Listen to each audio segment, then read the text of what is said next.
ونسلم علی سیدنا و مولانا محمد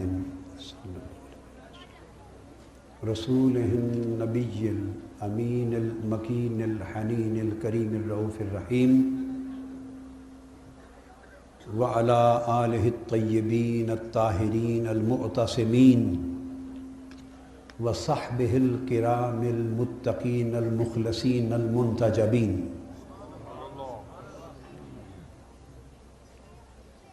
والخلفاء الراشدین المہدیین وجمیع الاصحاب المکرمین والتابعین وتبع التابعین والاولیاء والصالحین الی یوم الدین برحمتک یا ارحم الراحمین اما بعد بسم اللہ الرحمن الرحیم قال اللہ تبارک و تعالی فی کتابہ المجید اعوذ باللہ من الشیطان الرجیم بسم اللہ الرحمن الرحیم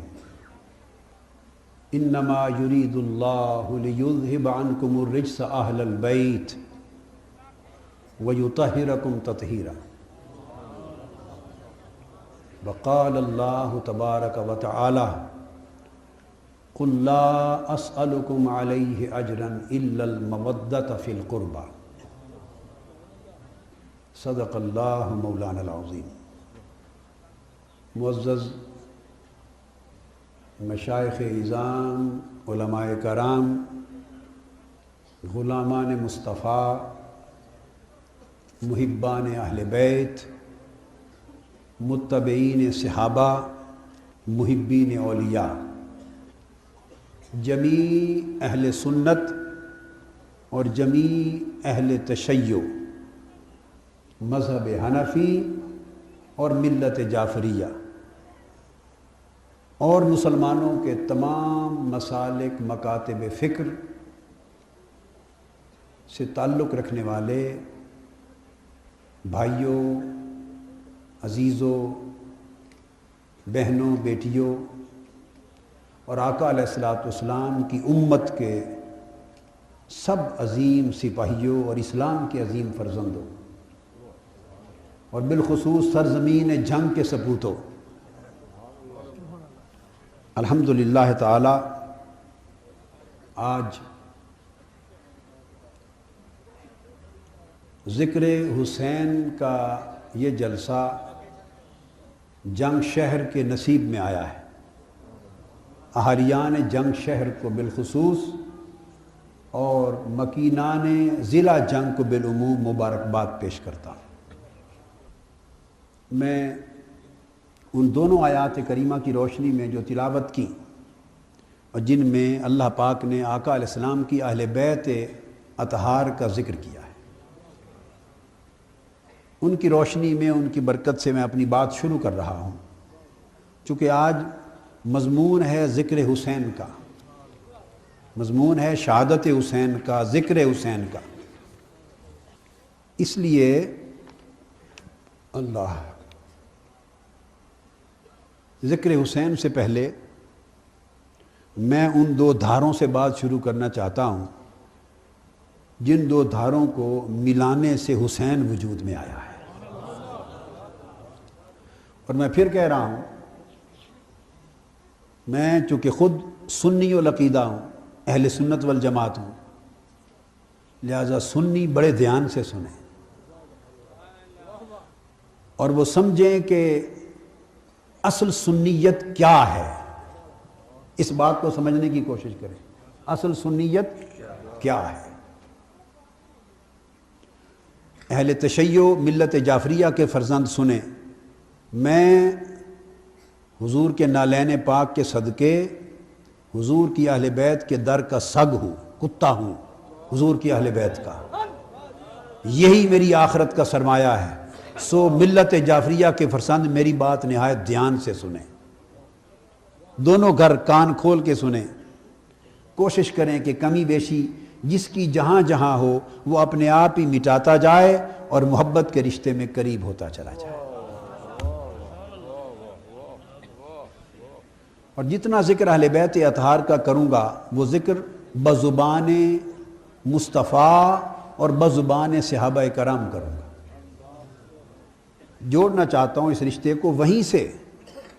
تاکہ آپ کو پتہ چلے کہ صحابہ کرام اہل بیت اطہار کو کس نگاہ سے دیکھتے اور ان کی شان کس زبان سے کیسے بیان کرتے تھے۔ اور یہ تمام ریفرنسز حوالے جو دوں گا یہ کتب حدیث سے دوں گا، صحاح ستہ سے، جو اہل سنت والجماعت کی کتب حدیث۔ میں خود حنفی ہوں، مذہباً امام اعظم ابو حنیفہ کا مقلد ہوں، مگر بتانا چاہتا ہوں کہ حنفیت کیا ہے۔ میں قادری ہوں، سرکار غوث العظم شیخ عبد القادر جیلانی رضی اللہ تعالیٰ عنہ کا مرید ہوں، غلام ہوں، بتانا چاہتا ہوں کہ قادریت کیا ہے۔ اللہ رب العزت نے فرمایا مرج البحرین یلتقیان، دو سمندر آپس میں ملے جیسے ملتے ہیں، بینہما برزخ لا یبغیان، ان کے درمیان پردہ ہے جس پردے سے ان کی حدیں حقوق کی متعین ہو جاتی ہیں۔ یخرج منہما اللؤلؤ والمرجان، پھر ان دو سمندروں کے ملاپ سے ایک موتی نکلتا ہے، ایک مرجان نکلتا ہے۔ ایک تعبیر اس آیت کریمہ کی، ایک تعبیر، کئی تفسیرات ہیں، کئی، ان میں سے ایک تفسیر،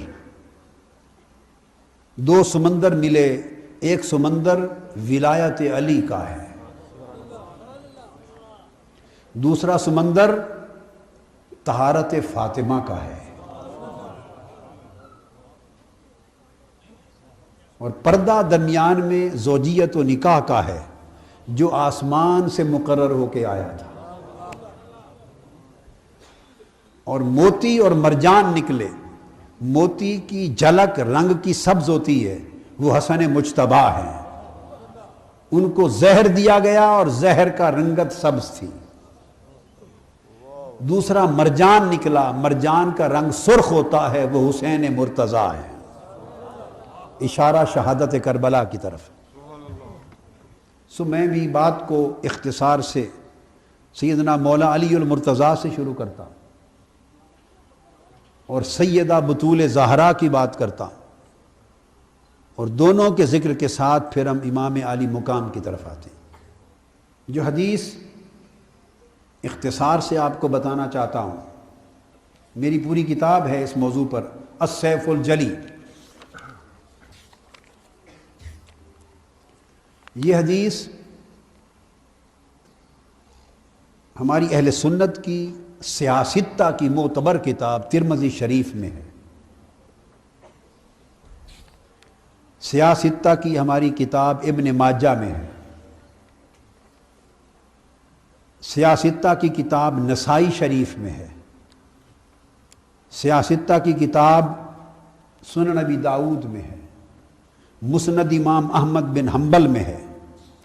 مصنف ابن ابی ماجہ میں ہے، ابن ابی شیبہ میں ہے۔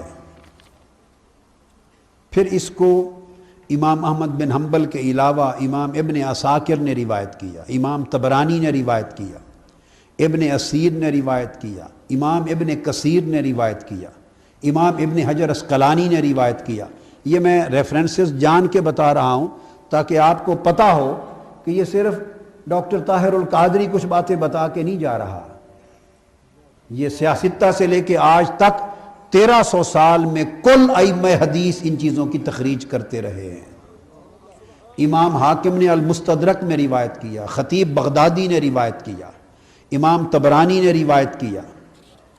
امام ابن ابی عاصم نے روایت کیا، امام بخاری کے دادا امام عبد الرزاق نے روایت کیا، دادا استاد۔ الغرض اتنی کثرت کے ساتھ ہیں کہ وہ میں تعداد بھی بیان نہیں کر سکتا،